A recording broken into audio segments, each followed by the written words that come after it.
قرآن مجید فرقان حمید سورۃ الاعلیٰ سے پہلی 2 آیات بینات آپ کے سامنے ان کا حصہ تلاوت کرنے کا شرف حاصل ہوا، جس میں اللہ رب العزت نے آج کا جو موضوع زکوٰۃ اور اس کی اہمیت، اس کا لغوی معنی بیان کیا ہے۔ بظاہر سننے میں، دیکھنے میں یہ محسوس ہوتا ہے کہ زکوٰۃ ایک بڑا خشک سا ٹاپک ہوگا، کیونکہ نہ سننے کی عادت ہے یہ موضوع اور نہ دینے کی عادت ہے، تو اس لیے طبعاً یہ خشک محسوس ہوگا۔ لیکن جب قرآن و حدیث کی گہرائیوں میں اتریں گے تو آپ دیکھیں گے اس سے زیادہ تری کسی مضمون میں ہے ہی نہیں۔ اور اس موضوع کی اہمیت کا اندازہ اس بات سے لگایا جا سکتا ہے کہ انسان کے سارے اعمال کا جو مطلوب اور مقصود ہے وہ نفس کو خواہشات سے پاک کرنا ہے۔ انسان کا من پاک ہو جائے، قلب و باطن دھل جائے۔ ظاہری اعمال اگر ساری زندگی بھی کرتا رہے اور دل کا لوتھڑا سنور نہیں سکا اور نفس کی پلیدی اور گندگی دور نہیں ہو سکی تو وہ سوائے پریکٹسز کے اور کچھ نہیں ہے۔ اللہ کا قرب اور اس کے محبوب نبی صلی اللہ علیہ وآلہ وسلم کا قرب فقط اسے نصیب ہوتا ہے جو ان پریکٹسز کے نتیجے میں اپنے قلب و باطن کا تصفیہ اسے مزکا، مطہر اور منور کرتا ہے۔ اور خالق کائنات نے کامیابی کی شیورٹی اور کامیابی کی گارنٹی اور کامیابی کا اتھارٹی لیٹر فقط اس کے ہاتھ میں تھمایا ہے، اور کامیابی کا جھومر فقط اس کے ماتھے پر سجایا ہے جو اپنے من کو پاک کر لیتا ہے۔ اور لفظ زکوٰۃ کا لغوی معنی ہی پاکیزگی ہے۔ اس کا لغوی معنی ہی طہارت اور پاکی کا حصول ہے۔ ایسا مال جو ادا کرنے سے آپ کے بقیہ مال کو پاک کر دے اسے زکوٰۃ کہتے ہیں۔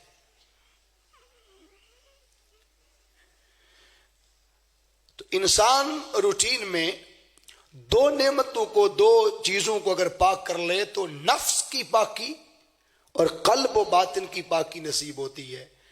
نمبر 1 مال، اور نمبر 2 اپنا جسم، اپنا بدن، اپنے اعضاء۔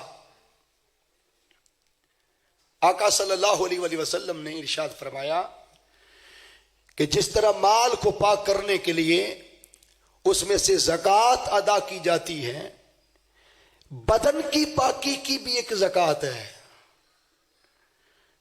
ماہ رمضان کا روزہ حضور نے فرمایا یہ بدن کی زکوٰۃ ہے۔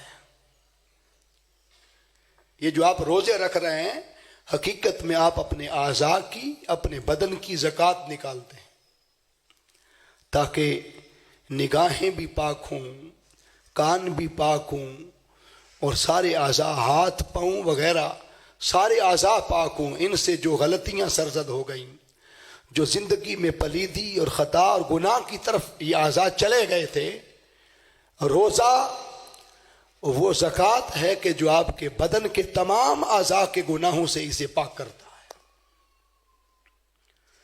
تو آپ نے دیکھا کہ صرف مال ہی سے زکوٰۃ نہیں ہوتی، آپ کے اعضاء اور آپ کے بدن اور آپ کے جسم کی بھی ایک زکوٰۃ ہوتی۔ اور یہ قرآن مجید فرقان حمید میں اللہ رب العزت نے ارشاد فرمایا قد افلح من تزکا، تاکید اور تحقیق، وہ شخص مفلح ہو گیا، کامیابی کا جھومر اس کے ماتھے پر سجا دیا گیا، کامیابی کا مژدہ جاں فضا اسے سنا دیا گیا۔ اور کامیابی کا راز اس کے ہاتھ میں تھما دیا گیا. من تزکا، جس نے اپنے من کو پاک کر لیا، جس نے اپنے من کو صاف کر لیا، جس نے تزکیہ نفس حاصل کر لیا اور من کو کدورتوں سے، نفرتوں سے، عداوتوں سے، حسد سے، بغض سے، اناد سے اور دنیا کے میل کچیل سے، مال و دولت کے حرص، طمع، لالچ، فریب اور دھوکے سے اپنے من کو پاک کر لیا. تو مفلح وہ گردانا گیا جس نے تزکیہ نفس حاصل کر لیا. قد افلح من تزکا، فلاح کی گارنٹی اسے دی گئی جس نے اپنے من کو پاک کر لیا. تو ساری محنت، ساری ریاضتیں، سارے مجاہدے، ساری تگ و دو انسان کی من کی صفائی اور من کی پاکی اس سے مقصود اور مطلوب ہے. تو زکوٰۃ بھی بیسیکلی وہ عمل ہے. صاحبزدگان تشریف لائے دروس عرفان القرآن کی محفل میں، ہم دل کی عطا گرائیوں سے تحریک منہاج القرآن کی طرف سے، حضور شیخ الاسلام کی طرف سے خوش آمدید کہتے ہیں. تو چونکہ زکوٰۃ کا لفظ زکا، تزکا، تزکیہ، مزکا ہونا پاکی کے معنی میں ہے، اس لیے زکوٰۃ کی اہمیت کا اندازہ اس بات سے لگایا جا سکتا ہے کہ زکوٰۃ فقط 2.5 روپے 100 میں سے ادا کر دینا ہی فقط زکوٰۃ نہیں ہے. زکوٰۃ وہ پیسہ بنتا ہے جو آپ کے مال کو اور روزہ زکوٰۃ بن کر آپ کے بدن کو پاک اور صاف ہونے کی گارنٹی ادا کرتا ہے. اگر مال دے کر بھی مال پاک نہیں ہوا تو سمجھے میں نے اس کو ادائیگی زکوٰۃ کے حق میں ابھی تک اسے ادا نہیں کیا. تو زکوٰۃ کہتے ہی پاکی کو، صفائی کو، ستھرائی کو اور طہارت کو اور پاکیزگی کو ہے. اس لیے زکوٰۃ کا مال آپ کے بقیہ مال کو پاک کرنے کی گارنٹی اور اتھارٹی لیٹر مہیا کرتا ہے.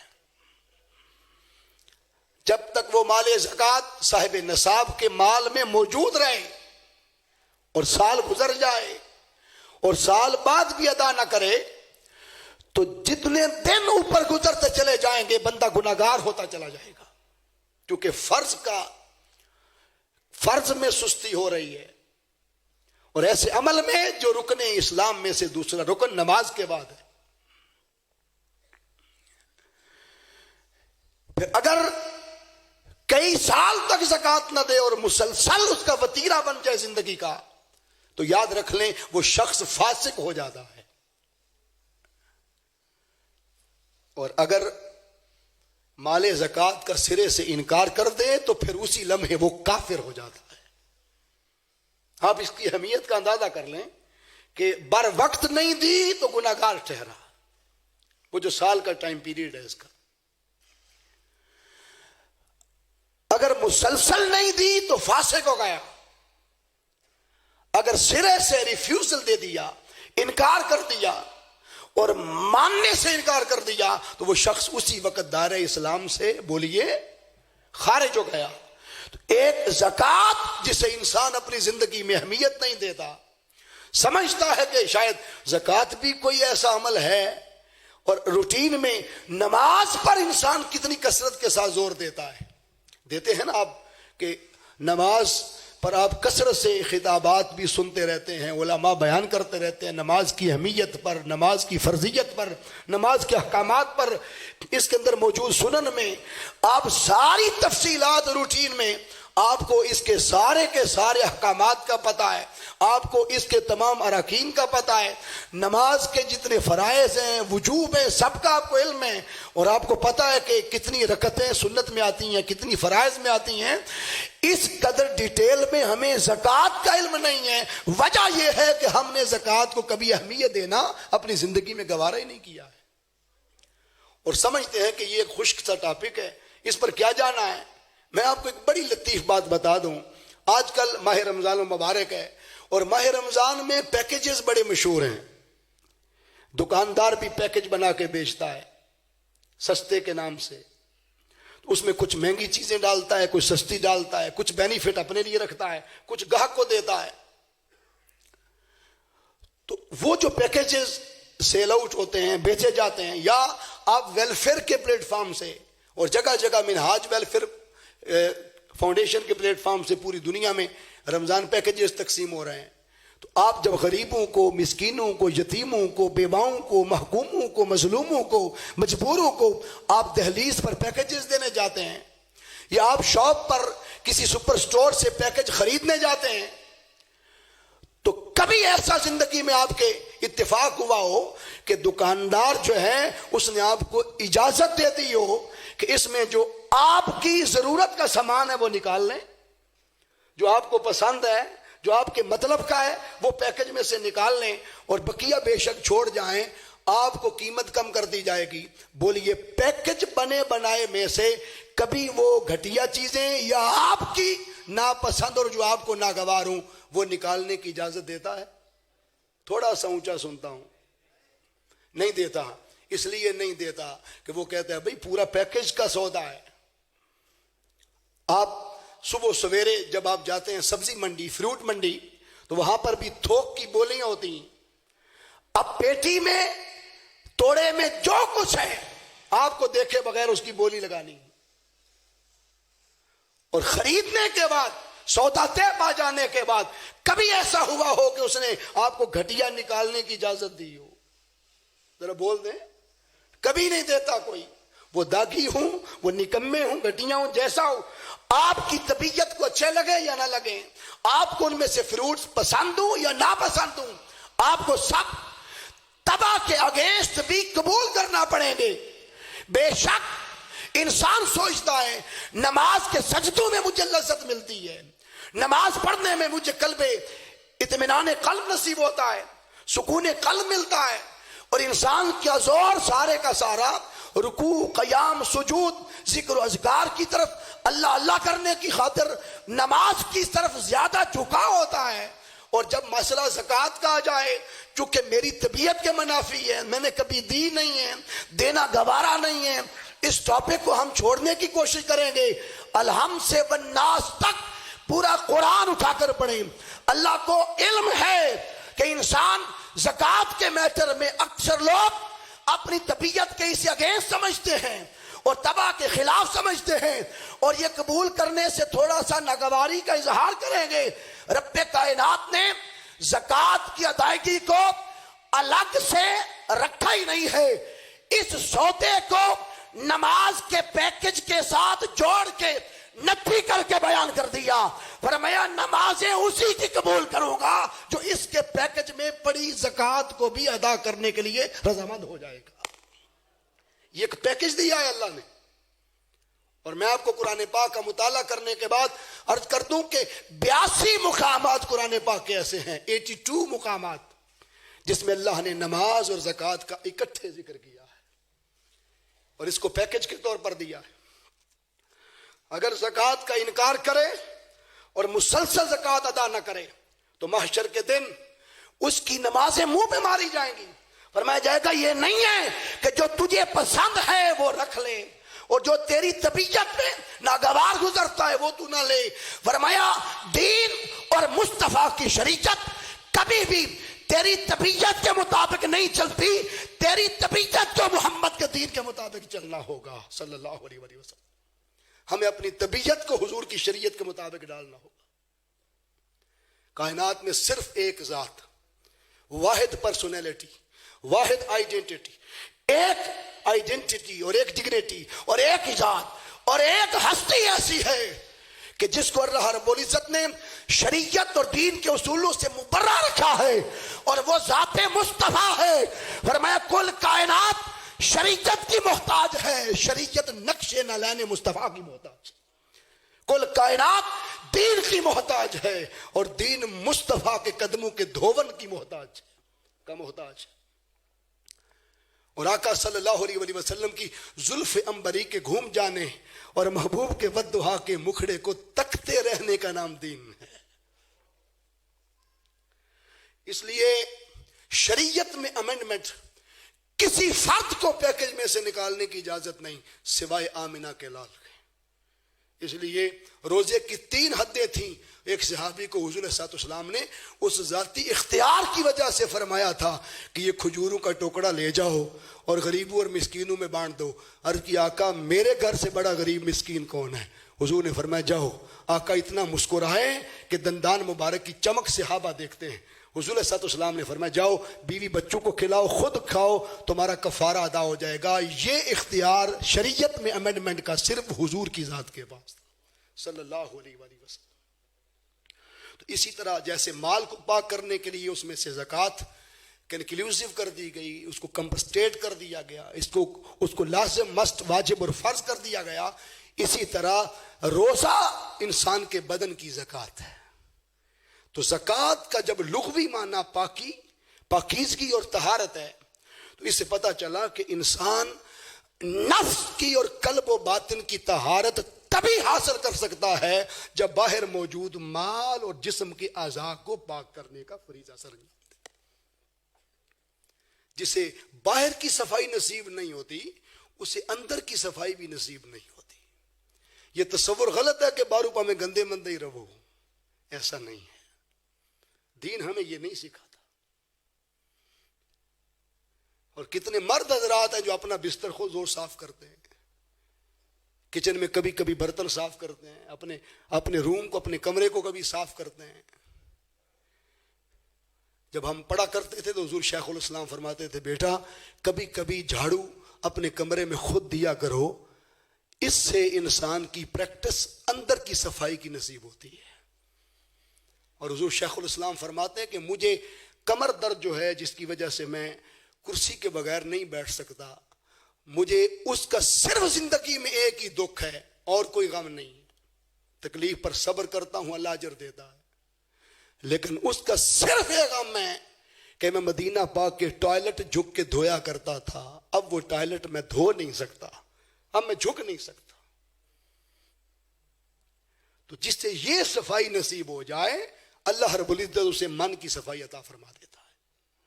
اس لیے اس کو تزکا، قد افلح من تزکا،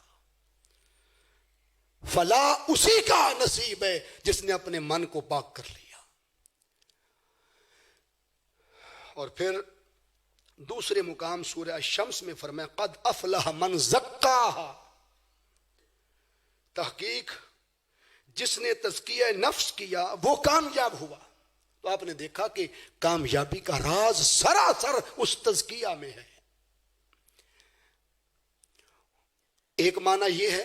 اور زکوٰۃ کا دوسرا لغوی معنی نشو و نما پانا ہے، بڑھنا، فراوانی، کسی چیز کا بڑھ جانا. حالانکہ جب انسان زکوٰۃ دیتا ہے تو ظاہراً تو وہ سوچتا ہے کہ 100 میں سے 2.5 روپے دیے تو پیچھے کتنے بچ گئے؟ 97.5. تو بظاہر تو گھٹ گئے. لاکھ میں سے 2,500 دے دے تو 97,500 رہ گئے. کروڑ میں سے 2.5 لاکھ دے دے تو پیچھے گھٹ گئے بظاہر.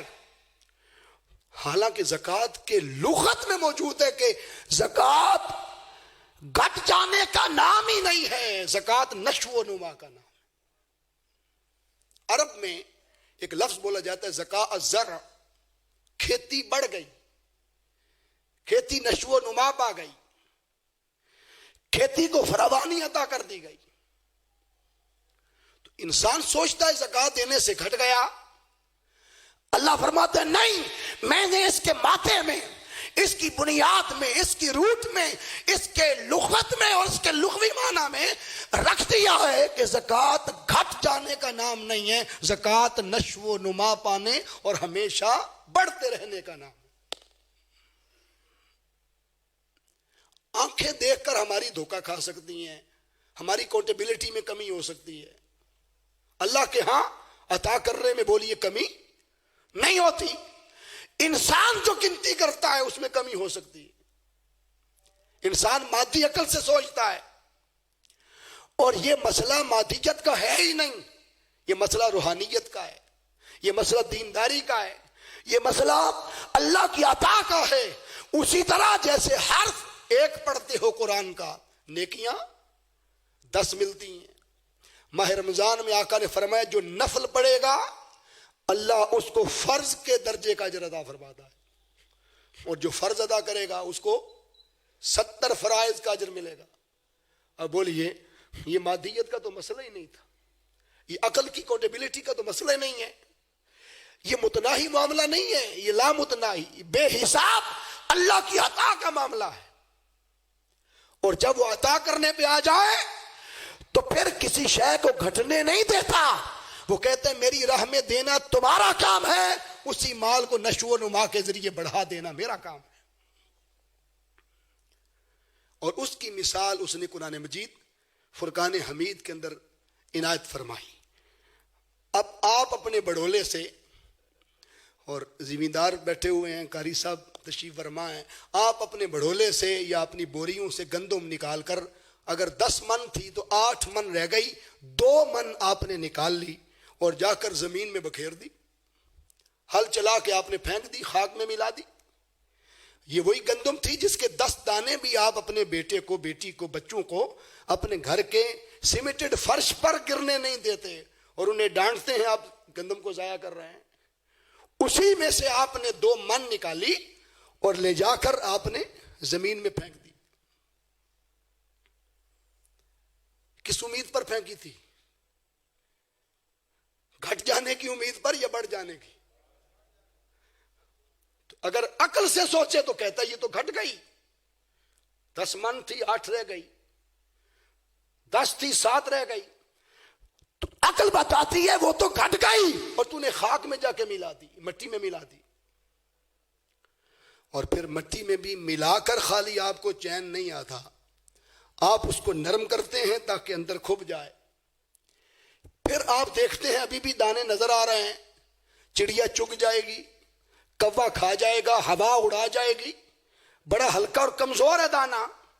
آپ اس پر میرا لگاتے ہیں, آپ اس کو چھپاتے ہیں. جب تک آنکھ دیکھتی رہے آپ کے دل کو چین نہیں ملتا. کسان فصل چھوڑ کے گھر نہیں آتا, زمین چھوڑ کے گھر نہیں آتا, کہتے مجھے چین نہیں آ رہا, اوپر نظر آ رہی ہے یہ بڑی کمزور ہے, ہلکی ہے, ایک چونٹی سے لے جائے گی گھسیٹ کر, 2-4 چونٹیاں مل کر. کبھی کبھی آنکھیں دیکھ کر بھی دھوکہ کھا جاتی ہیں. ہم ساری زندگی 25 سال پیچھے چلے جائیں, اسی نل میں سے, اسی ٹوٹی میں سے, اسی جگہ سے پانی ہتھیلی میں رکھتے تھے, آنکھ کہتی تھی صاف ہے, تو بولی یہ پی جاتے تھے کہ نہیں؟ پی جاتے تھے. آج وہی ٹوٹی, وہی نل, وہی موٹر آپ کے گھر لگی ہے, آج ہتھیلی پہ رکھ کر پانی دیکھیں آنکھ پھر بھی شفاف کہہ رہی ہے, بولیے آج بھی پی جاتے ہیں؟ آپ اپنی زندگی میں خود متضاد ہو گئے کہ جو 25 سال پہلے ہم اپنی آنکھوں سے دیکھ کے پیتے تھے آج نہیں پیتے. کیوں؟ آنکھیں دیکھ کر بھی دھوکہ کھا جاتی ہیں. وہ علم مشاہدہ کا دور بایو میں, بیالوجی میں اور زوالوجی میں آج کی سائنس نے, جدید ٹیکنالوجی نے جھٹلا دیا. خوردبین کے نیچے اسی پانی کا قطرہ رکھا گیا, دیکھا جراثیم کی کثرت ہے جو مضر ثابت ہو سکتے ہیں. پھر انسان نے فلٹریشن پلانٹ اس کو تیار کیا اور آج آپ نیسلے کا پانی پیتے ہیں. کبھی ہم سوچتے تھے کہ سعودی عرب میں پانی بکتا ہے, اور آج ہمارے ہاں جتنا قیمتی پانی ہے شاید اتنا قیمتی کھانا بھی نہ ہو. وجہ کیا ہے؟ وجہ یہ ہے کہ کچھ معاملے ایسے ہوتے ہیں جو آنکھ اور عقل کے فیصلوں پر نہیں چھوڑے گئے ہوتے.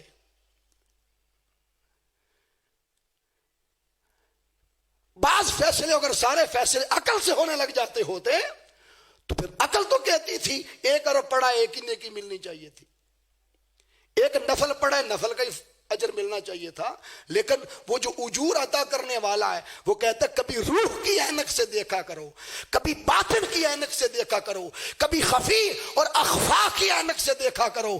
پھر تمہیں سمجھ آئے گی کہ رب کائنات نے کیا کیا فیوز و برکات دین کی پریکٹسز میں, دین کے اعمال میں اور دین کے اصولوں کے اندر چھپا رکھے ہیں جو عقل فیصلہ نہیں کر سکتی وہ روح اور قلب و باطن سے کبھی پوچھا کرو، اس کے ہاں بھی کبھی فیصلے ہوتے ہیں۔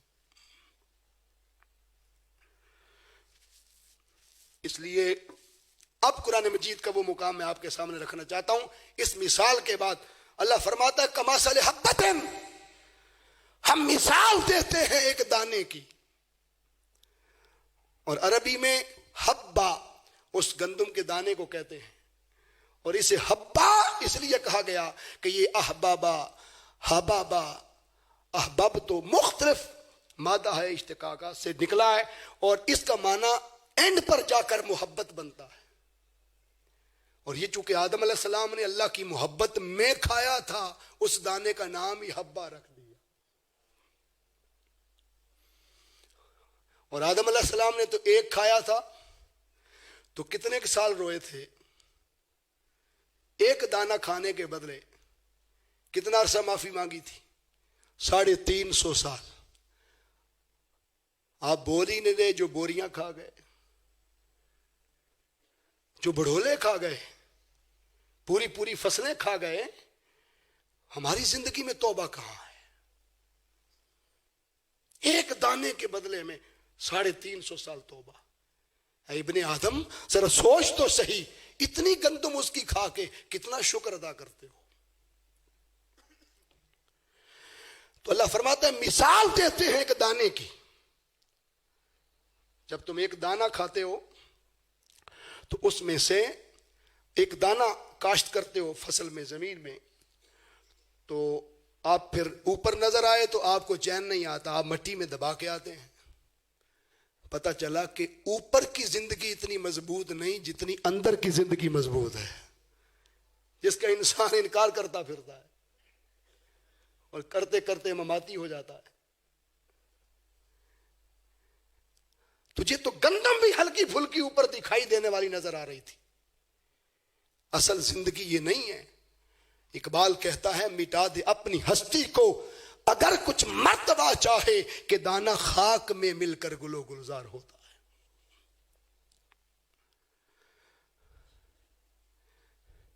تو جو مٹی کی محبت میں مٹا اس کو کتنی زندگیاں ملی؟ قرآن سے پوچھتے ہیں۔ اللہ رب العزت نے فرمایا مثل الذین ينفقون اموالهم فی سبیل اللہ، وہ مال جو مثال اس مال کی ایسے ہے کہ جس کو تم اللہ کی راہ میں خرچ کرتے ہو، کمثل حبۃ، ایک دانے کی مثال ہے، انبتت 7 سنابل، تم ایک دانہ گندم کا مٹی میں کاشت کرتے ہو، اللہ اس میں سے 7 بالیاں نکال دیتا ہے۔ ایک دانے میں سے کتنی؟ 7 بالیاں۔ اوپر رہتا تو 7 بالیاں آ سکتی تھی، اندر مٹنے سے اسے طاقتور کر دیا گیا۔ پھر اللہ فرماتا ہے کہ فی کل سنبلۃ 100 حبہ، پھر ہر بالی پر ہم 100 دانہ لگاتے ہیں۔ اب بتائیے کتنے ہو گئے؟ 700۔ ایک دانہ مٹی کی محبت میں مٹے تو 700 زندگیاں پاتا ہے۔ رب کا ولی خدا اور مصطفیٰ کی محبت میں مٹے تو رب 700 نہیں، ایک ہی حیات جاویدانی ایسی عطا کرتا ہے جس پر پلٹ کر موت نہیں آتی ہے۔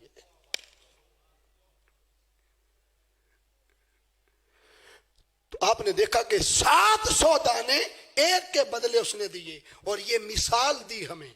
فرمایا جو سوچتے تھے بڑولے میں گھٹ گئی، بوری میں گھٹ گئی، جو سوچتے تھے مٹی میں ملاتی، خاک میں ملاتی، ارے نادان انسان تھوڑی ہمت کر کے دیکھ، حرکت تیری ہوگی، ساری برکت میری ہوگی، اگر تو نہ نکالتا، اس کو کم نہ کرتا تو ایک کے بدلے 700 دانے تجھے کبھی نصیب نہ ہوتے۔ اب وہ گندم لا واپس، اسی گھر میں تیرے 7 بڑولے بھر جائیں گے، تیری سینکڑوں بوریاں بھر جائیں گی۔ تو جو رب مٹی کی محبت میں مٹنے والی گندم کو گھٹنے نہیں دیتا، خدا کی محبت میں دیا گیا مال محشر میں تیرے لیے کیسے گھٹ جائے گا؟ اس لیے زکوٰۃ کا معنی نشو و نما پانا ہے،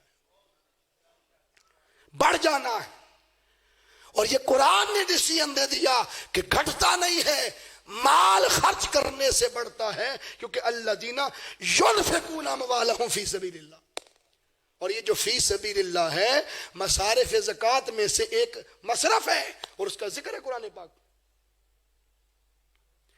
اور میں آپ کو بڑی لطیف بات بتا دوں کہ روٹین میں اکثر لوگ یہ سمجھتے ہیں کہ یہ جو زکوٰۃ ہے ارکان اسلام کا جو حصہ ہے، لوگ سمجھتے ہیں کہ شاید یہ صرف بندوں کا حق ہے. حقوق العباد میں آتا ہے، یتیموں کو دیتے ہیں، مساکین کو دیتے ہیں. ایک لطیف بات آپ کو بتا دوں، ارکان اسلام میں سے بقیہ جو پریکٹسز ہیں، نماز، روزہ، حج بیت اللہ، یہ فقط اللہ کا حق ہے. اس میں بندے شامل، یہ حقوق العباد میں بولو داخل نہیں ہے. 3 طرح کے حق ہے نا، حقوق اللہ، حقوق العباد اور حقوق النفس. اب وہ جو حقوق اللہ ہیں وہ 5 ہیں، لیکن عام طور پر لوگ سمجھتے تھے حقوق اللہ اللہ کے حق ایک ہی، عبادات کو اللہ کا حق کہتے ہیں. ایسا نہیں ہے. ان 5 میں سے عبادات ایک اللہ کا حق ہے. عبادات ایک. نمبر 2 تعزیرات، یہ بھی اللہ کے حقوق میں سے حق ہے. نمبر 3 کفارات، اللہ کے حقوق میں سے حق ہے. اسی طرح محصولات، جسے انگلش میں ٹیکسز کہتے ہیں، یہ بھی اللہ کے حقوق میں سے حق ہے. اور محصولات 2 طرح کے ہوتے ہیں. مسلم ریاست میں مسلمان پر 3 ہے اور غیر مسلم پر جو ہے 2 ہیں. مسلمان پر محصولات، زکوٰۃ، عشر اور صدقات، اور غیر مسلم پر مسلم ریاست میں جزیہ اور خراج. یہ 2 حق دینے پڑیں گے. یہ ٹوٹل 5 ایسے حق ہیں جو محصولات میں آتے ہیں اور یہ اللہ کے حقوق میں سے. نماز، روزہ، حج، یہ صرف اللہ کے حق ہیں. اللہ فرماتا ہے وَأَقِمِ الصَّلَاةَ لِلذِّكْرِ، نماز میرے ذکر کے لیے قائم کرو. روزہ، حدیث قدسی میں آقا فرماتے ہیں، اللہ فرماتے ہیں الصوم لی وَأَنَا أَجْزِي بِهِ، روزہ میرے لیے ہے، میں ہی اس کی جزا دیتا ہوں. اس میں فاعل خود ہے. اور اگلی حدیث قدسی میں فرمایا الصوم لی وَأَنَا أُجْزَى بِهِ، روزہ میرے لیے ہے اور میرا مکھڑا ہی اس کی جزا ہے، میرا دیدار ہی اس کی جزا ہے، میرا حسن بے نقاب اس کی جزا ہے. تو آپ نے دیکھا کہ نماز بھی اللہ کے لیے خاص، روزہ بھی بولو اللہ کے لیے خاص. رہ گیا حج بیت اللہ، فرمایا وَلِلَّهِ عَلَى النَّاسِ حِجُّ الْبَيْتِ مَنِ اسْتَطَاعَ إِلَيْهِ سَبِيلًا، للہ فرما کر فرمایا کہ یہ روزہ بھی اللہ کے لیے خاص ہے، یہ حج بھی اللہ کے لیے خاص ہے. تو آپ نے دیکھا نماز، روزہ، حج بیت اللہ، یہ تینوں پریکٹسز ارکان اسلام کی اللہ کا حق ہے. اس میں بندوں کا حق داخل نہیں. لیکن واحد زکوٰۃ ایک ایسا عمل ہے جو ایٹ اے ٹائم اللہ کا بھی حق ہے، اس کے بندوں کا بھی حق ہے. اس نے اس سے دوہرا رشتہ ادا کیا ہے جسے ہم خشک مضمون سمجھ کے سننا گوارا نہیں کرتے تھے، کیونکہ ہماری عادت نہیں ہے دینے کی. صرف پاکستان کے سرمایہ دار لوگ صاحبان نصاب صرف اپنے مال میں سے زکوٰۃ ادا کرتے ہیں تو ملک کے ذمے 1 روپیہ قرضہ باقی نہیں رہتا. ہم اللہ کا حق بھی نہیں دیتے. ایٹ اے ٹائم زکوٰۃ اللہ کے حقوق میں سے بھی حق ہے اور حقوق العباد میں سے بھی بولو بندوں کا بھی حق ہے. میں قرآن پاک سے حوالہ دوں گا. اللہ رب العزت نے قرآن مجید فرقان حمید میں جہاں مصارف زکوٰۃ کا ذکر کیا فرمایا انما الصدقات للفقراء والمساکین والعاملین علیہا، بے شک یہ جو صدقات یہاں پر معنی زکوٰۃ کا ہے، یہ غریبوں کے لیے، محتاجوں کے لیے، اور عاملین یعنی وہ جو مال کلیکٹ کرتے تھے زکوٰۃ کا، جو ارکان تھے اور کارکن تھے زکوٰۃ کلیکٹ کرنے والے، ان کو تنخواہ بھی زکوٰۃ کے مال میں سے دینا جائز. پھر فرمایا والمؤلفات قلوبہم، لوگوں کے دلوں میں دین کی محبت اور مودت اور پیار پیدا کرنے کے لیے ان کو زکوٰۃ دینا. وفی الرقاب گردن چھڑانے کے لیے قیدیوں کے لیے، والغارمین اور جو قرض کے بوجھ کے نیچے دب گئے ان کو زکوٰۃ ادا کرنا۔ اب یہ سارے حقوق والی بات بیان ہو رہے ہیں، ان بندوں کے حق ہیں، لیکن آگے فرمایا وفی سبیل اللہ، حقوق میں سے فرمایا زکوٰۃ خالصتاً اللہ کی راہ میں دینا، اس کی رضا کے لیے۔ یہ بھی ایک مصرف بیان ہوا، تو یہ ہے فی سبیل اللہ۔ اللہ فرماتا ہے میرے راستے میں مال دینا فی سبیل اللہ، اس کی مثال ایسے ہے جیسے ایک دانہ کاشت کرتے ہو اور اس کے بدلے تمہیں 700 دانے ملتے ہیں۔ گلی نالی بنوانا صرف اس کی رضا کے لیے، اس میں دکھاوا شامل نہ ہو۔ آپ نے محتاج کو مال دیا اس کے لبوں پہ مسکراہٹ لانے کے لیے، آپ نے یتیم کو مال دیا اس کے چہرے پر مسکراہٹ بکھیرنے کے لیے، آپ نے محتاج کو مال دیا تاکہ وہ کھل اٹھے، اس کی اداسی دور ہو جائے، پریشانی دور ہو جائے، اس کا غم دل جائے۔ لیکن فی سبیل اللہ سے مراد یہ ہے کہ ایسا زکوٰۃ کا مال جو خالصتاً رب کی رضا کے لیے دیا جائے، جس سے مقصود اس کی مخلوق کو راضی کرنا نہیں بلکہ اس رب کو راضی کرنا ہوتا ہے۔ خالصتاً اللہ کی رضا کے لیے زکوٰۃ دی جائے۔ پانی کی ضرورت ہے، کسی نعمت کی ضرورت ہے، کہیں پر بچوں کو کتابوں کی ضرورت ہے، آپ صرف اللہ کی رضا کے لیے اس کو دیں۔ اور قرآن پاک میں آیا کہ یہ آپ چھپ کے بھی دے سکتے ہیں، آپ ظاہراً بھی دے سکتے ہیں۔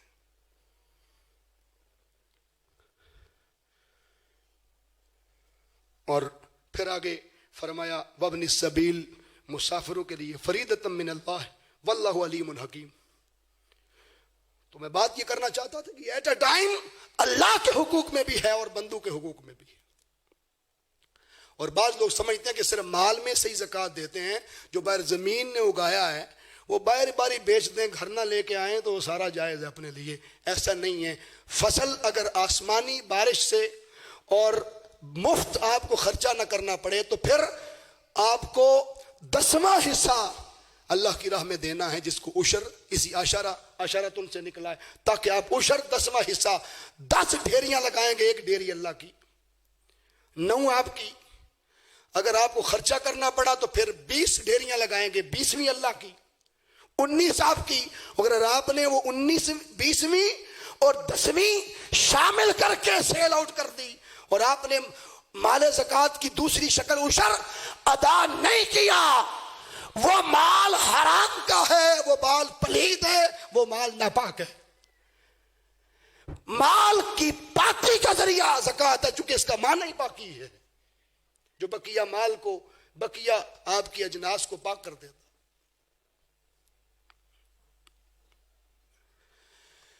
اس لیے فصل میں سے بھی عشر ادا کیا جائے۔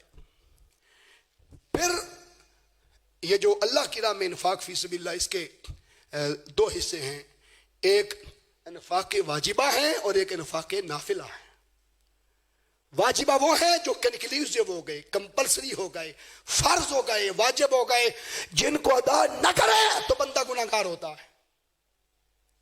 اور نافلہ وہ ہیں کہ بندہ گناہگار تو نہیں ہوتا لیکن اللہ کو راضی کرنے کے لیے وہ ہمیشہ اپنے ہاتھ سے نکالتا رہے اور دیتا رہے۔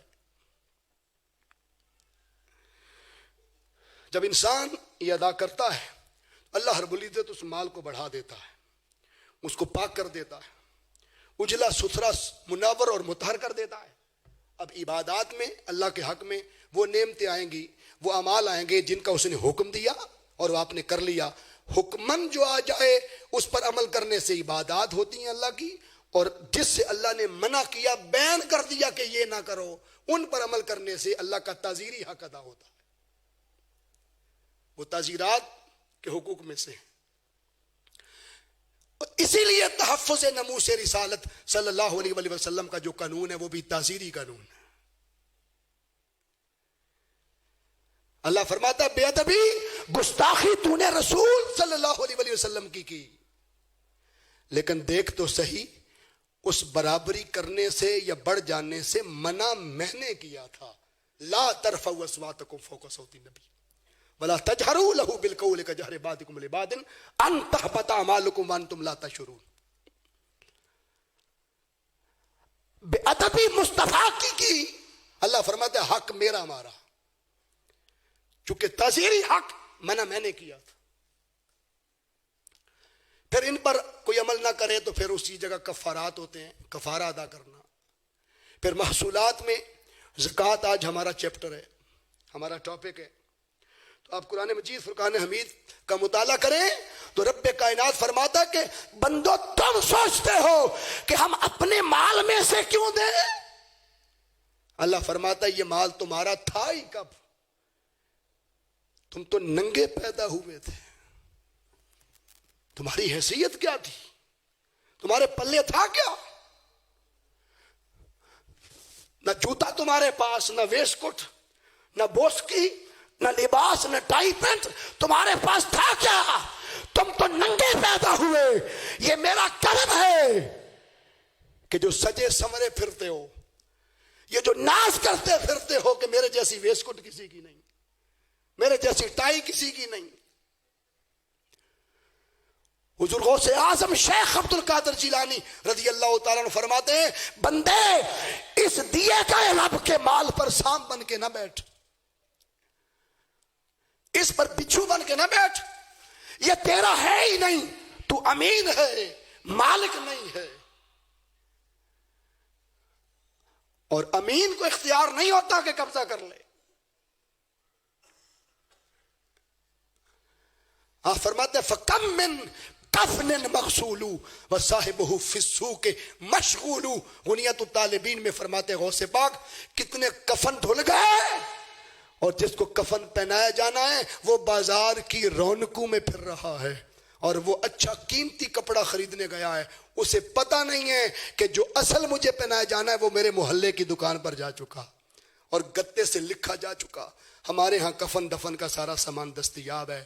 ایمانداری سے بتائیں یہ روز بازار سے گزرتے ہوئے پڑھتے ہو کہ نہیں پڑھتے؟ پڑھتے ہیں. اور کتنے ہیں جو پڑھ کر سوچتے ہیں کہ یہ میرے لیے لکھا ہوا ہے. ملک عدم تو ننگے پنڈے آندا اس جہانے بندہ ایک کفن دی خاطر کنہ پینڈا کرتا. یہ جو فکر آخرت کے ساتھ زکوٰۃ کا تعلق ہے میں اس پر بھی قرآن کی ایک آیت آپ کو دینے لگا ہوں. غوث پاک فرماتے ہیں وَكَمْ مِن قَبْرٍ مَعْفُورُ وَصَاحِبُهُ بِالسُّرُورِ مَقْرُورُ.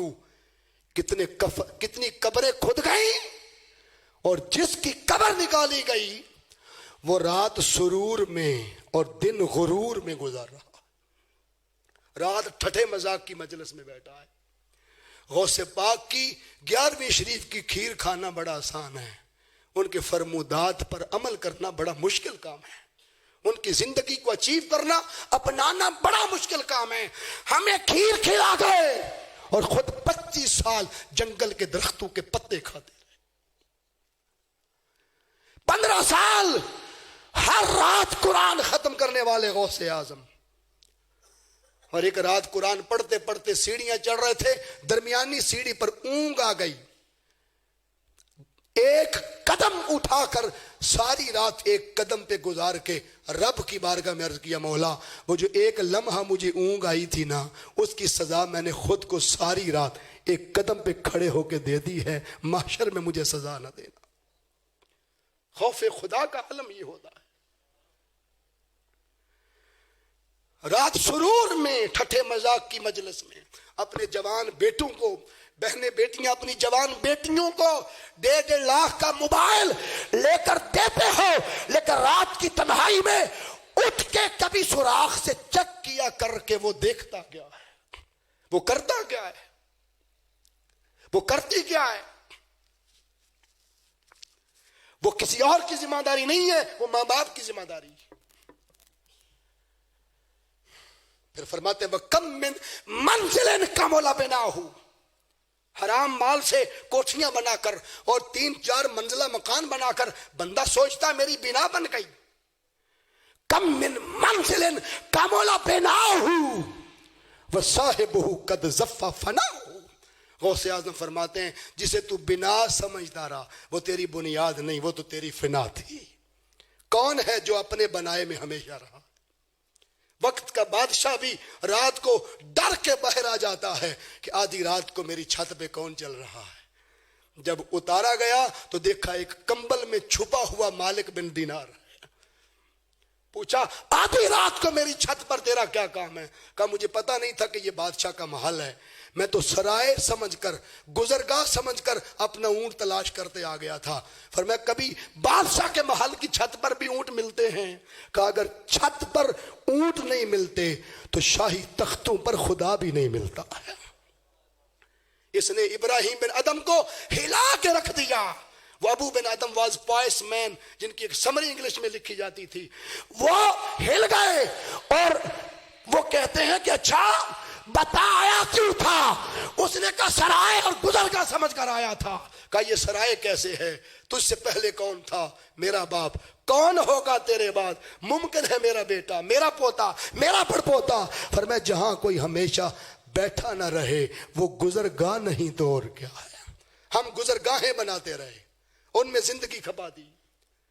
منزل کی خبر لو، منزل وہ پاکی ہے، وہ ستھرائی ہے، وہ پاکیزگی ہے، وہ طہارت ہے، اللہ کے حضور سجدہ ریزی ہے، آہ سحرگاہی ہے، آہ شب زندہ داری، قیام اور قیام اور رکوع اور سجود ہے، اور وہ مال کی پاکی ہے جو تیرے من اور تیرے نفس کو پاک کر دیتا ہے۔ انسان اس منزل کی طرف بڑھے جس کے بعد قد افلح من تزکا، فوری فلاح اور کامیابی کی گارنٹی مل رہی ہے۔ اور مزے کی بات آپ کو بتا دوں، ایک بڑی خاص بات آ گئی ہے ذہن میں، علمی نقطہ آ گیا ہے۔ قد افلح من تزکا، تزکا فعل مضارع ہے اور افلح فعل ماضی ہے۔ استاد بیٹھے ہوئے ہیں، اساتذہ بتائیں کہ پیپر دیے بغیر آپ کبھی بچے کو پاس کر دیتے ہیں اگر کرونا نہ ہو؟ کرونا میں تو 1100 میں سے 1105 بھی مل جاتے ہیں، میں اس کی بات نہیں کر رہا۔ ایگزامینیشن ہال میں بٹھائے بغیر آپ بچے کو کبھی بھی آپ سند دے دیتے ہیں؟ بولیے نہیں دیتے۔ ششمائی، نمائی، پھر سالانہ میں پاس، پھر 2-4 مہینے ویٹ کرو، پھر جا کے رزلٹ آتا ہے، پھر سال بعد ملتی۔ لیکن اللہ کے ہاں اللہ فرماتا ہے اگر تمہیں ابھی پاکی نہیں بھی مل سکی، تزکا مضارع ہے، حال اور مستقبل مضارع میں دونوں یکجا موجود ہوتے ہیں۔ اگر پاکی حاصل کر لیتا ہے تو وہ تو پریزنٹ ہو گیا، اور تزکا میں چونکہ مستقبل بھی ہے، اگر پاکی وقتی طور پر مل نہیں سکی پریزنٹ میں تو کم سے کم مستقبل میں پاک ہونے کی نیت کر لے۔ سالانہ امتحان کی نیت کرنے سے کبھی آپ کو ڈگری نہیں ملتی۔ پیپر دینے ہیں، نیت کرتا ہوں، نیت پر آپ کو کبھی ڈگری بولو کامیابی نہیں ملتی۔ لیکن قربان جائیں اللہ کی عطا پر، رب کائنات نے فرمایا یہ میری بارگاہ ہے، تزکا۔ ابھی تم پاکی کی نیت بھی کرو گے تو رب کائنات ماضی کے صیغے سے اناؤنس کر رہا ہے قد افلح، میں نے لکھ دیا کہ تمہیں کامیاب کر چکا ہوں، کامیابی کی گارنٹی دے چکا ہوں۔ ماضی کے صیغے سے افلح فرما دیا۔ اور وہ بخاری شریف کی حدیث اسی ضمن میں آ جائے گی کہ جس نے 99 قتل کیے تھے پھر 100 قتل کر دیے تھے، اور پہنچ نہیں سکا تھا، توبہ کر سکا نہیں تھا، نیت کر لی تھی، رستے میں ڈیتھ ہو گئی تھی، اور آپ سارا واقعہ سمجھتے ہیں وہ بخاری شریف کی حدیث کا۔ تو بولیے ولیوں کی صحبت میں گیا تھا، پہنچا تھا؟ نہیں، نیت کی تھی۔ کیا سچی توبہ وہاں جا کر ہو گئی تھی؟ نہیں، ابھی نیت کی تھی۔ انما الاعمال بالنیات کے تحت قربان جائیں رب کائنات نے اس کے لیے جنت کا فیصلہ فرمایا اور فضل کا فیصلہ فرمایا۔ دونوں طرح کے فرشتے جا کے پیش ہوئے۔ ایک نے عرض کیا مولا 100 کا قاتل ہے، اللہ فرماتا ہے دلیل مضبوط ہے، آدھا جہنم میں جانا چاہیے۔ تمہاری دلیل کیا ہے؟ مولا توبہ کی نیت کر چکا تھا۔ دلیل تمہاری بھی مضبوط ہے، آدھا جنت میں جانا چاہیے۔ اگر عدل کا فیصلہ کروں آدھا جہنمی آدھا جنتی ہوتا ہے. اگر فضل کا فیصلہ کروں تو جاؤ جا کے زمین ماپ لو. اگر وہ دہشت گرد مولوی منافق بے ادب اگر اس کے قریب نظر آئے تو اسے جہنم میں ڈال دو, اور اگر میرے ولیوں کے قریب میں نظر آئے تو اسے جنت میں داخل فرما دو. جنت قرب اولیاء میں, صلحاء میں, اتقیاء میں, صوفیاء میں, لیکن ان کی بارگاہ میں جانے کی بھی نیت بتائی گئی, ارادہ بتایا گیا. مرید نکلا ارادہ سے ہے, ارادہ تو کر, پاکی کی نیت تو کر.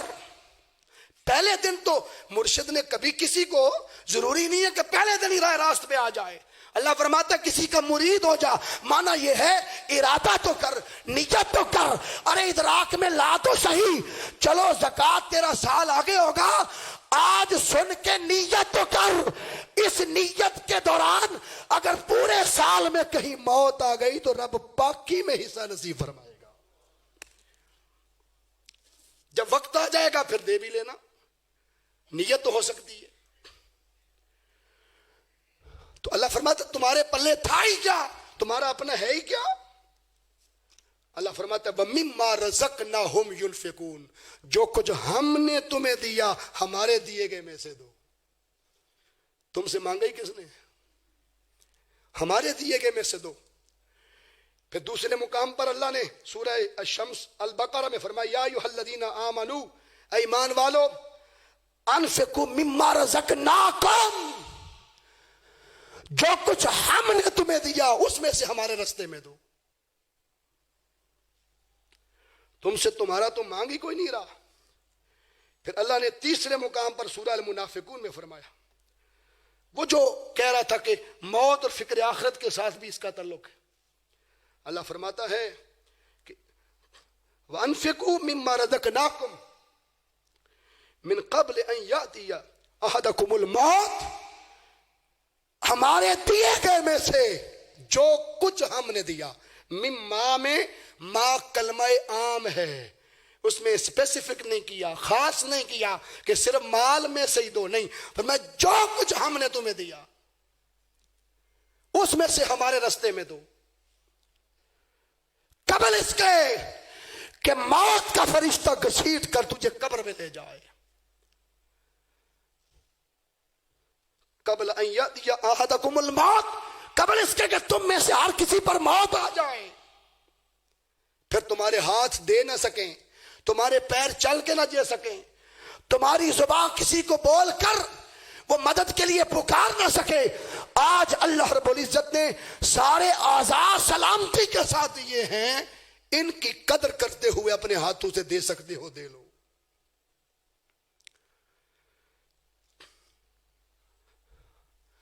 اور ہم کیا کرتے ہیں کہ جو صدقات نافلہ ہیں اور انفاق نافلہ ہیں ان میں سے ہم اکثر طور پر, اور کئی تو واجبہ میں سے بھی, وہ دیتے ہیں جو گھٹیا ہو, جو میں نے نہ پہننا ہو, جس کو میں نے نہ لینا ہو. اور قرآن مجید فرقان حمید کے ایک مقام پر اللہ نے فرمایا اللہ کے رستے میں طیب دو, ما کسبتم, جو تم کماتے تھے اس کے رستے میں خبیث نہ دو, گھٹیا. یہ قرآن پاک کا حکم ہے. اور یہ آیت تب نازل ہوئی جب صحابہ کرام رضوان علیہم اجمعین کھجوروں کے باغوں میں سے کھجورے حصہ نکال کے لا رہے تھے عشر کا. ایک صحابی نے سوچا میں اس میں سے تھوڑا جو گھٹیا مال ہے وہ دے دیتا ہوں, اتنے ڈھیر میں کس کو پتا چلنا ہے. آ کر رکھا, اللہ نے قرآن نازل فرما دیا, رب نے اعلان کیا اگر تجھے کوئی اور نہیں دیکھ رہا تو خدا اور مصطفیٰ تو تجھے ضرور دیکھ دے.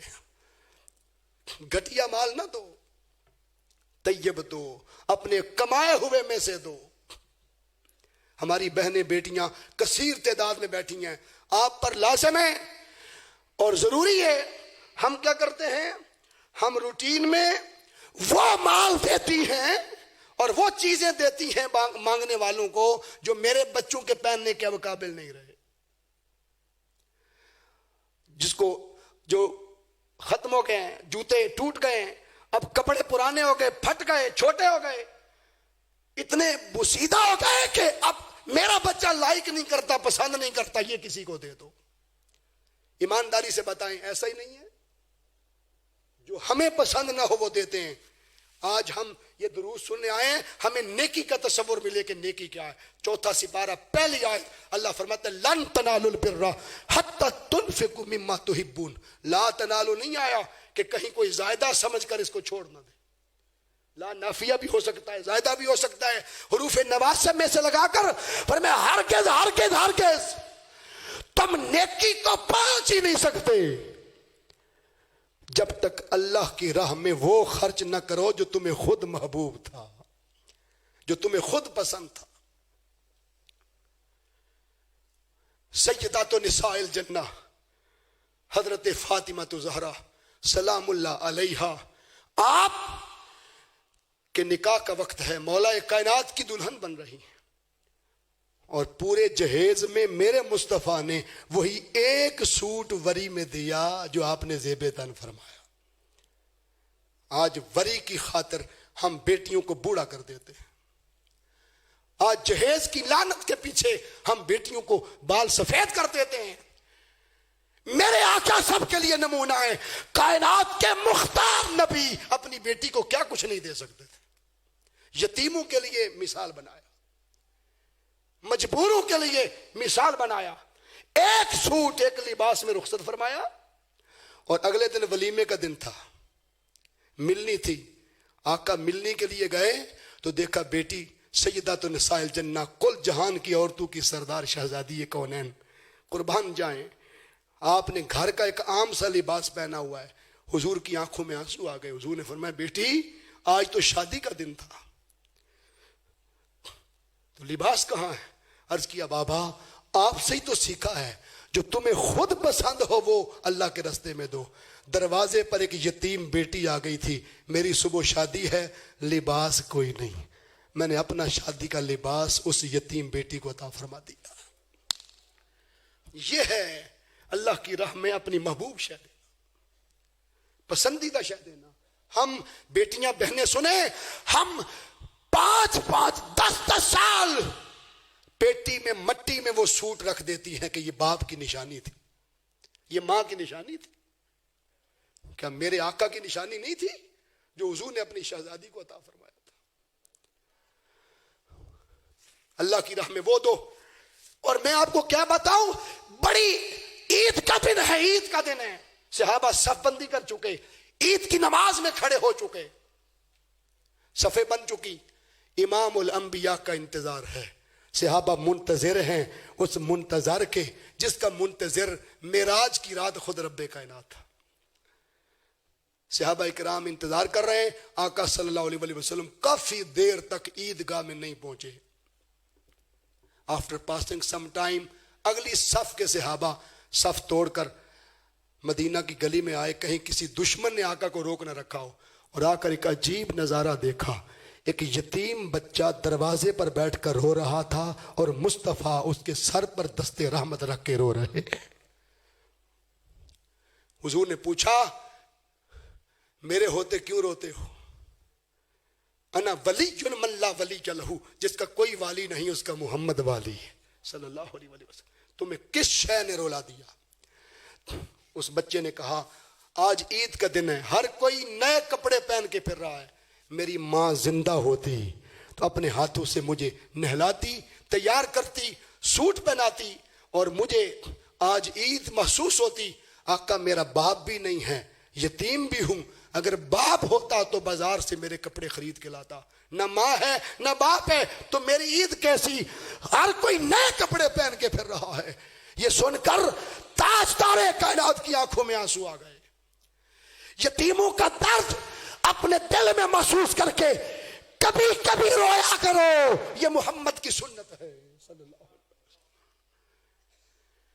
دین 90% دین اسلام مجبوروں, محکوموں اور غلاموں اور دکھیوں کے دکھ بانٹنا اور ان کے کام آنے کا نام دین اسلام ہے. 10% دین اسلام مسجد میں ہے. اس پر دلیل امام اعظم ابو حنیفہ سے پوچھی گئی تھی. امام اعظم سے پوچھا گیا 90% دین اسلام مجبور و محکوموں کی خدمت کرنے کا نام ہے, اور 10% نماز روزہ حج اس کی ادائیگی کا نام ہے. آقا اے امام اس پر دلیل کیا ہے؟ آپ نے فرمایا اللہ نے معراج کی رات اپنے محبوب کو 50 نمازیں دی تھی. زمین پر کتنی لائے تھے؟ معاذ اللہ معاذ اللہ. اللہ تو مذاق نہیں کرتا. اس نے 50 دی, سرکار نے 50 قبول کی, ریسیو کی, لے کے چل پڑے. کئی بہانے تھے پھر رستے میں. حضرت موسیٰ علیہ السلام کو بھی نومبر دیدار ہونا تھا, اور ایک راز اس میں یہ تھا کہ اللہ نے 45 رکھ لی, ڈیلیٹ نہیں کی, یاد رکھ لیں, ختم نہیں کی, اوپر رکھ لی. زمین پر شریعت میں 5 رکھ دی.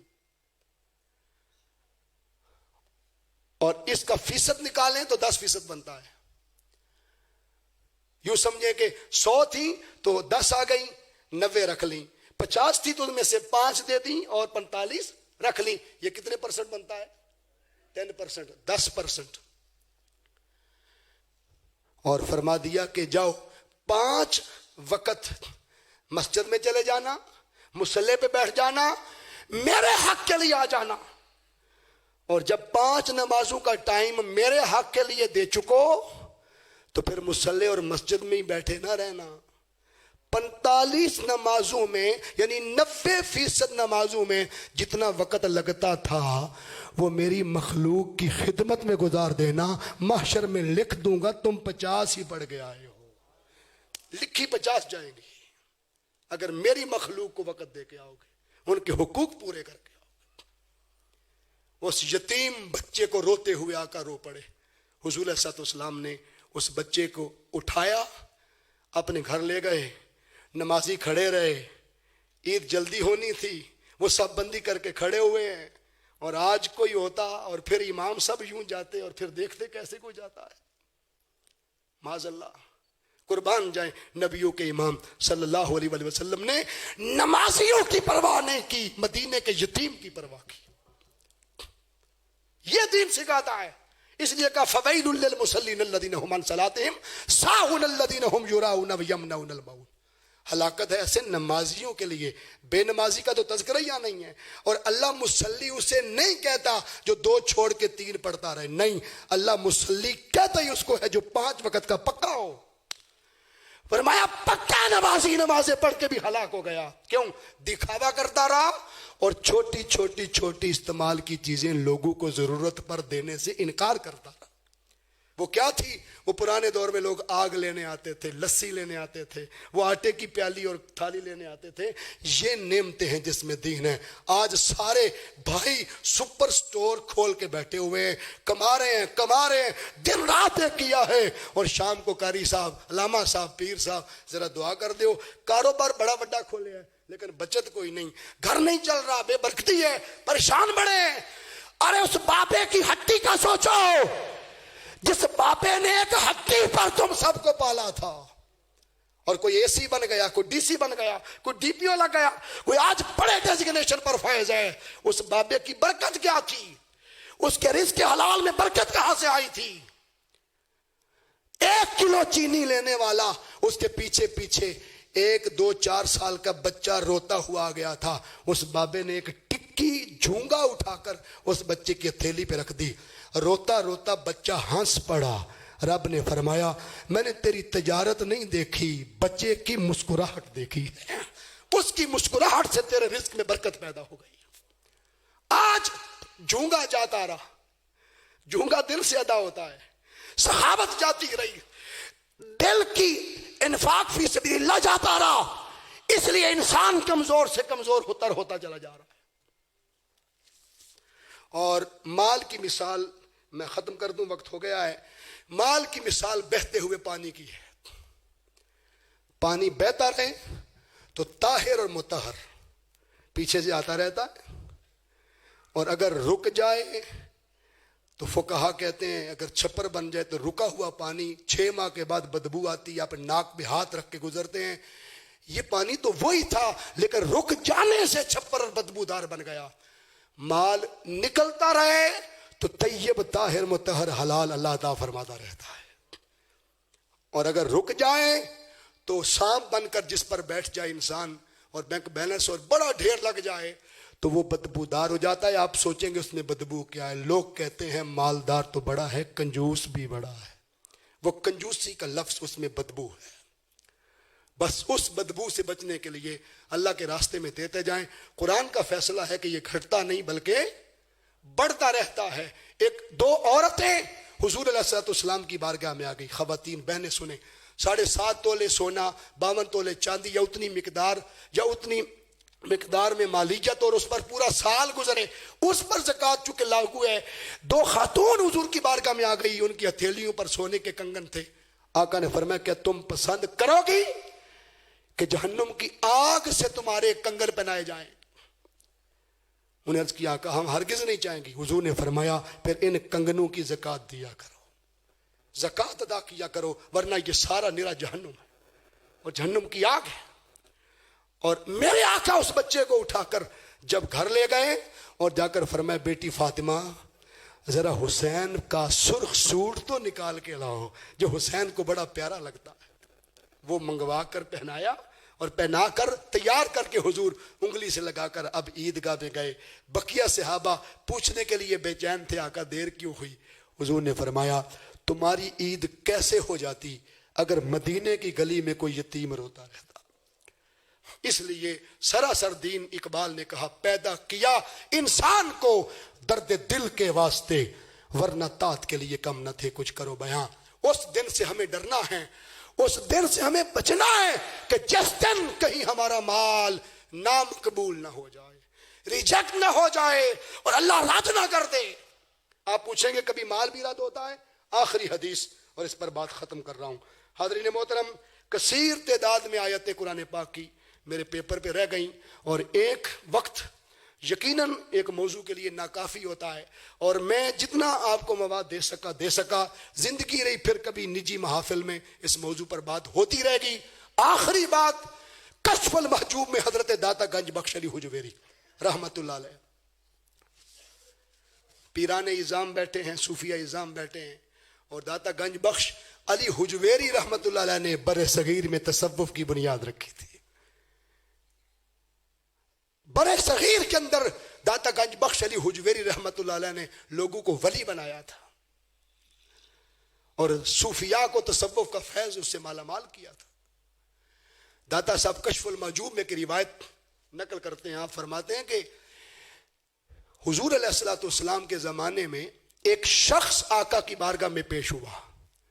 اس نے عرض کیا اے اللہ کے نبی صلی اللہ علیہ وسلم, میرے پاس ایک ہی کمرے کا مکان ہے, ایک ہی کمرہ ہے چھوٹا سا, اس میں ہم میاں بیوی بھی سوتے ہیں, اور اسی کی ایک نکڑ میں ایک بکری ہے, ہم اس کو باندھتے ہیں. بکری رات کو چھینٹے پیشاب کے پھیلاتی ہے, اور دم سے ہمارے کپڑے پلید ہو جاتے ہیں, اور ہمیں ہر روز نہا کر غسل کر کے نماز پڑھنا پڑتی ہے. میاں بیوی ہم نمازی ہیں. آقا دعا کر دیں اللہ ہمیں اتنا مال دے دے کہ ہم کوئی بڑا مکان خرید سکیں. دست مصطفیٰ اٹھ گیا اور آقا نے دعا فرما دی. حضور صلی اللہ علیہ وسلم نے فرمایا پروردگار ان کے لیے بکریوں کی فراوانی عطا فرما دے. بکریاں جلدی جلدی بچے زیادہ دینے لگ پڑی, جلدی جلدی جوان ہو گئے, وہ بھی حاملہ ہو گئیں, پھر بڑے جلدی جلدی بچے جوان ہو گئے, اتنی کثیر تعداد میں ہو گئیں کہ اب وہ مکان نیا خریدنے کے قابل ہو گئے. آدھی بکریاں سیل کر دیں, آدھی پاس رکھ لیں, اور اب بھی نئے مکان کی ضرورت تھی تو وہ مکان سیل آؤٹ کر دیا, اور مدینہ پاک کی آخری نکڑ میں ایک بڑا مکان خرید لیا. ایک فائدہ تو آپ کو نظر آ گیا, لیکن 2 نقصانات تھے اس مال کے بڑھ جانے پر. مسجد نبوی کے قریب اس کا گھر تھا, وہ قربت جاتی رہی, اور 5 وقت آقا کے پیچھے با جماعت نماز پڑھتا تھا. اب بکریاں زیادہ ہو گئیں, سفر تھوڑا بڑھ گیا, اب فجر کے فجر آتا ہے, 4 نمازیں آقا کے پیچھے نہیں پڑھتا, ان کو چلانا بھی ہے. نسبت کا قرب جاتا رہا. پھر ایک دن فجر کے ٹائم آقا کی بارگاہ میں عرض کر دیا حضور ایک بار پھر دعا کر دیں. آپ نے دعا کی تھی مالا مال ہو گیا, حضور ایک بار پھر دعا کر دیں, ایک اب جگہ بھی چاہیے جہاں چریں. نبی کریم ہوتا ہے, حضور نے پھر گورے گورے ہاتھ اٹھا دیے. آقا نے پھر دعا کر دی. جب پھر دعا ہو گئی, بکریاں اتنی بڑھ گئیں کہ اب مدینہ پاک کا قرب بھی جاتا رہا، وہ گھر بھی بیچ دیا اور دور ایک لمبی چوڑی جگہ خریدی ایکڑوں میں، اور وہاں بکریاں چرتی بھی تھیں اور وہاں رہتے بھی تھے۔ اب مدینہ پاک کا قرب بھی جاتا رہا، اب صرف جمعۃ المبارک پڑھنے آتا، ہفتے کی بقیہ نمازیں گئی۔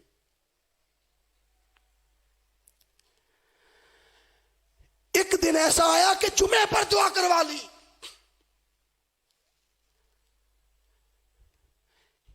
جمعے پر بھی دعا کروا لی، آقا نے پھر دعا کر دی، بکریاں سینکڑوں میں چلی گئی، لیکن اب جمعے پر بھی نہیں آتا۔ داتا صاحب فرماتے ہیں وہ اب عید کی عید آتا، عید پر آ کے پھر دعا کروا دی۔ ہمارے مرشد حضرات اور پیران اعظام بیٹھے ہیں تو کئی لوگوں کو دعا کا چسکا ہو جاتا ہے، عمل نہیں کرنا اور صرف دعا پہ ہی زور ہے، اور دعا کروانی ہے، پیر صاحب کے پاس جا رہے ہیں، بے شک کروائیں، لیکن خدا کے واسطے ساتھ اپنی زندگی میں پریکٹس بھی لائیں، عملی طور پر بھی ہم نے آگے بڑھنا ہے۔ اب میرے آقا صلی اللہ علیہ وسلم نے 2 صحابہ بھیجے، جس کے لیے میں نے حدیث پاک سنائی، 2 صحابہ بھیجے، اس کی بکریوں پر اب وقت گزر گیا اور سینکڑوں میں چلی گئیں، اب سال گزر گیا، اس پر زکوٰۃ فرض ہو گئی ہے، اسے کہو بکریوں میں سے زکوٰۃ ادا کرے۔ بکریوں میں سے زکوٰۃ لینے کے لیے صحابہ نے جب جا کے کہا، اس کے دل پر مادیت، حرص اتنا بڑھ گیا تھا اور مال کی میل اتنی چڑھ گئی تھی کہ اس نے زکوٰۃ دینے کی بجائے 2 بیمار بکریاں پکڑ کر صحابہ کو پکڑا دی اور کہا کہ حضور سے عرض کر دینا آقا، ابھی میں نے بکریوں کا حساب نہیں کیا، جب حساب کروں گا تو وہ بھی دے دوں گا، ابھی یہ قبول فرما لیں۔ ارے قربان جائیں تاجدار کائنات صلی اللہ علیہ وسلم کو اس انصاف پر حضور نے فرمایا، لے جاؤ اس کا مال اس کے منہ پہ مار دو اور اسے کہو کہ تیری بکریوں کی اللہ اور اس کے رسول کو کوئی ضرورت نہیں ہے۔ پھر وہ سیدنا صدیق اکبر کے دور میں آیا، پھر وہ سیدنا فاروق اعظم کے دور میں آیا، پھر وہ حساب کر کے زکوٰۃ کا حضرت عثمان غنی ذو النورین مولا کائنات کرم اللہ وجہ الکریم اور رضوان اللہ علیہ مجمعین، سب کے دور خلافت میں باری باری زکوٰۃ لے کے آتا رہا۔ سب نے انکار کر دیا کہ جسے خدا اور مصطفیٰ پسند اور قبول نہ کریں اسے ہم قبول نہیں کر سکتے۔ بس مال زکوٰۃ کے لیے ایک ٹائم پیریڈ مخصوص کیا گیا تاکہ تم فسق سے، فجور سے، گناہ سے، خطا سے بچ سکو۔ اللہ تبارک و تعالی ہمیں اپنے مالوں کو پاک کرنے کے لیے اس میں سے حصہ زکوٰۃ ادا کرنے کی توفیق عطا فرمائے، اور یقیناً تحریک منہاج القرآن نے آپ کے ہی تعاون سے پوری دنیا کے اندر جو منہاج ویلفیئر فاؤنڈیشن کا ایک بڑا نیٹ ورک کا جال بچھایا ہے کہ آغوش میں یتیم بچے پی ایچ ڈی کر رہے ہیں، بیت الزہرا میں یتیم بچیاں ایم فل کر رہی ہیں، اور پوری دنیا کے اندر ایمبولینسز اور منہاج ویلفیئر فاؤنڈیشن کے پلیٹ فارم سے لوگ آگے بڑھ رہے ہیں۔ آپ تعاون کریں گے تو یہ سلسلہ آگے بڑھتا رہے گا۔